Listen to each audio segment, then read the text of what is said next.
All right, guys, what we're going to do this week is build on what we did last week. Last week, we worked on introducing the law of cosines and the law of sines. Again, these are two tools that we use in order to find missing angles or sides of any triangle. It doesn't need to be a right triangle. Just a real quick review, again, what law of cosines is. And I have three different equations written here, but they're exactly the same formula. Just depends on what you need to find. So I want to clarify a couple things. You'll notice that it's the same format every time.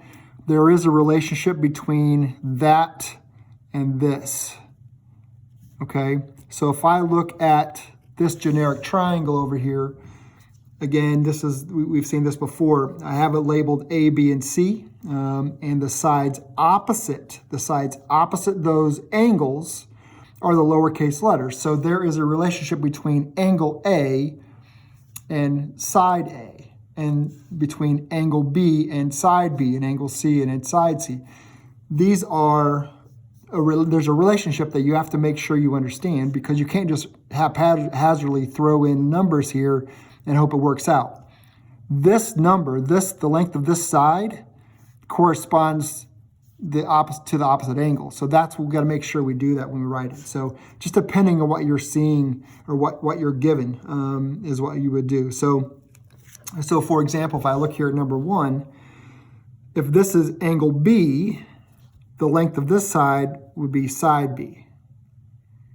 Okay, this is angle A, this would be side A. This is angle C, this is side C. So pay attention to that as you're writing your equations and going from there. A lot of you guys who did the stuff did a good job last week. Law of sines, I think you'll find was significantly easier, more straightforward, because all you're doing is write one proportion. It looks complicated right now with three ratios. It's actually, when you get down to it, it's only two ratios, so it's a simple proportion to solve. And we're going to do some examples with that. So again, I'm going to make this into two parts, two videos. One with these two examples, and I have 3 more examples. So you'll have plenty of opportunities to see how this is done.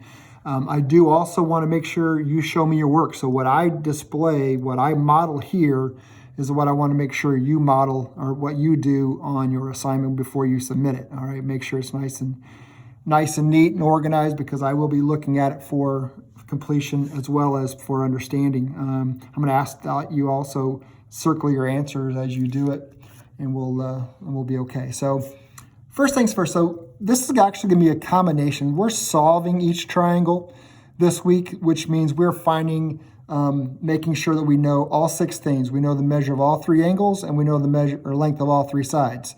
So I look here at number 1. Actually, it's number 2. And I have the measure of angle B, but I don't know measure of angle A or the measure of angle C. So those are 2 of my unknowns that I'm going to have to find. And then I have to find the length of side B. It's actually segment AC, but we're going to call it B for our purposes here. Make sure we label angles with degrees, and in this particular one, when I find the length of side B, make sure we label it inches, because it is the length of a segment.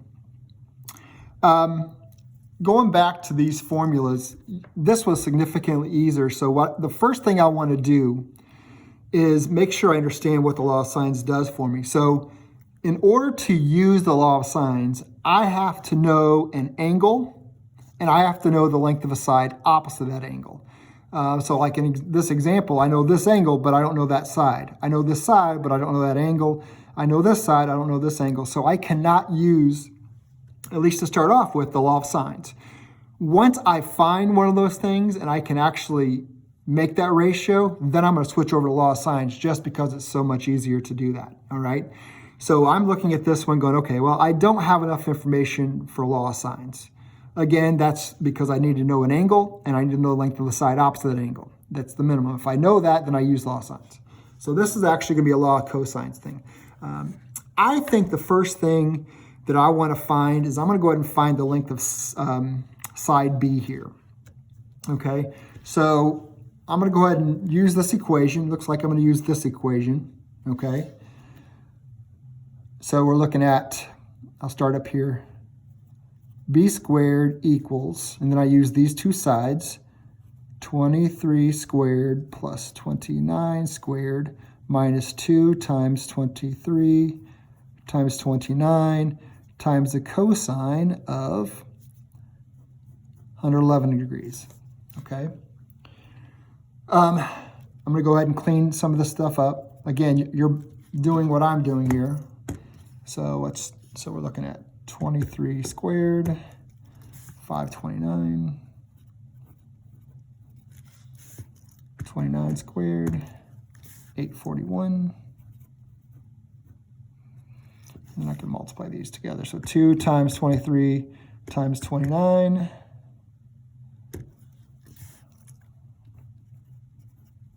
And then cosine of 111. Okay. So still got to add these two together. Again, you're showing all this work for me. So 529 plus 841 equals 1370 minus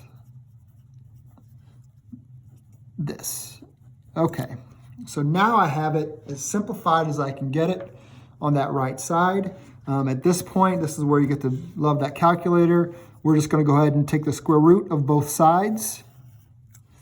So this will give me b, and this will be an approximate value, and I'm rounding it to, actually it's not going to be to the nearest tenth, it's going to be the nearest integer on your assignment. So that's what I'm going to do here as well. So square root of, and I'm going to type all this in here, 1370 minus this cosine. Okay, make sure I have two parentheses to end it. I got N1 for the 111, and I got N1 for the square root symbol. All right, so go ahead and enter that, and I should get, I'll round that to the nearest unit. Looks like it's going to be 43. Okay, so 43, and we are finding the length of a side, so that's inches. And I do want you to circle that for me, okay? So that's not too much work. Just show that. And we're good. Okay, so that's one thing. So I found this. It's 43 inches. Now I got to find the two angles. All right, so first thing I'm going to do is I'm going to go ahead and find, I don't know, whatever I want, either A or C. I'm going to go ahead and find C. All right. So now that I know an angle and I know the length of a side opposite that angle, then I can go ahead and write a ratio and therefore a proportion. So I can now use law of sines. So I think I'm going to go, what I say, I'm going to find C. So here's my ratio. I know this one. I know sine of 111 over 43 equals, and if I want to find this angle, sine of C over 29. I got to do the side opposite that. And there's my proportion. Okay. So I do want to see this. So cross products here, I'll multiply this. So 43 times sine of C equals 29 sine of 111. All right, so divide both sides by 43. I do want to see this, guys. Okay, I want to see it. I'm only going to assign 10 problems. So show me the algebra that's involved getting there. So sine of C equals, and then I have this thing. Okay, now at this point, I need to figure out what C is, and the way I undo sine is sine inverse. Again, show me you're doing this. This communicates to me that you understand what's going on. Okay, so sine inverse on both sides. So that gives me C is, all right, and this is what I'm going to type in. All right, so let's go.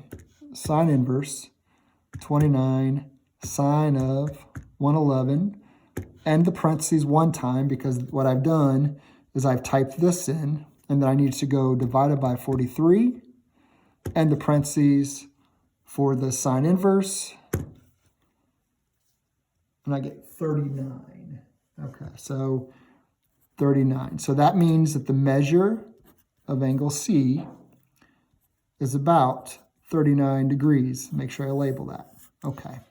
So once you've done this, this is now the easiest part begins, because we know now know that we have two angles of a triangle. We're just going to use the triangle angle sum theorem. So we're looking at the measure of angle A equals 180 minus, we're looking at 111 plus 39. So that gives me 150. Whoops, not 180. 150. So that means that the measure of angle A is 30 degrees.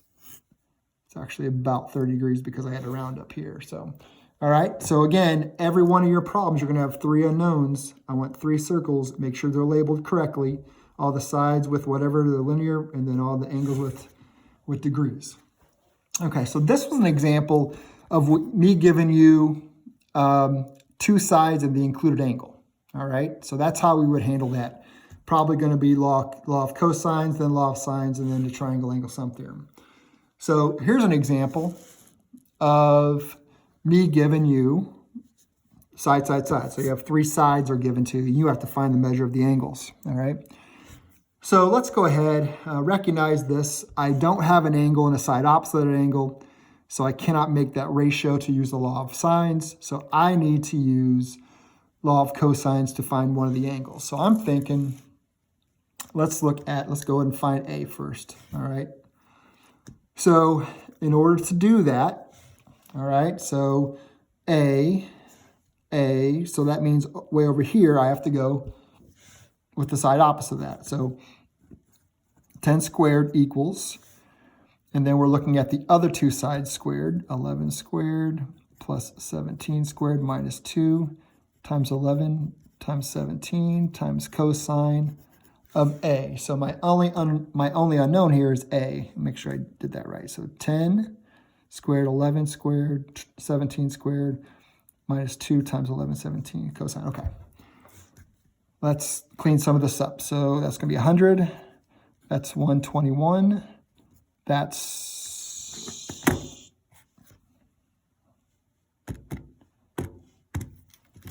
289. And we're looking at, so 2 times 11 times 17, 2 times 11 times 17, 374. And then cosine of A. All right, so 100 equals, so 121 plus 289, 410 minus 374, cosine of A. Okay. Minus 410, which gives me negative 310, negative 374 cosine of A. Okay. Got to divide both sides by negative 374. Again, you're showing all this work. And that gives me cosine of A equals 310 over 374. All right, so now I need to get A by itself. So I'm going to do cosine inverse. Okay. So here we go. I guess I'll put it up here. Let's go. Cosine inverse. 310 divided by 374. 310, 374. Got 34 degrees. So we're looking at the measure of angle A is about 34 degrees. Okay. So there is one of the three angles I need to find. Okay. Now, this is 34.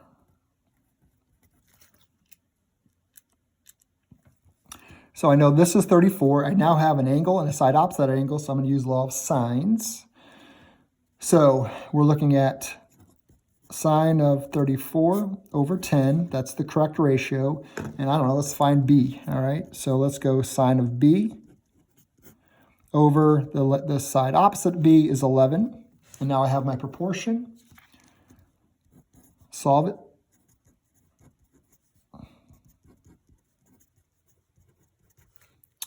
Divide both sides by 10.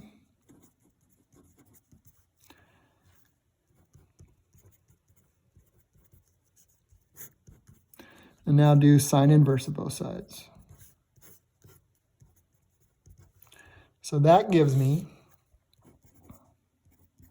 B is, and I got to do all this, so 11 times sine of 34 and the parentheses divided by 10 and the parentheses. Make sure I have that parentheses to end that degree and then that parentheses to end the sine inverse. Hit that. Get right at 38. So that means that the measure of angle B is 38 degrees. Okay. So we have 1, 2. Now I just have to do the triangle angle sum theorem to find the measure of angle C. 180 minus the sum of 34 plus 38. 180 minus, so what is that, 72. We're looking at 108 degrees. So again, solving triangle, you got to find 6 things. We're going to be given 3. We have to find the other 3. All right. So now, after this, we're going to do one more part 2 for this, and then so there'll be a different video.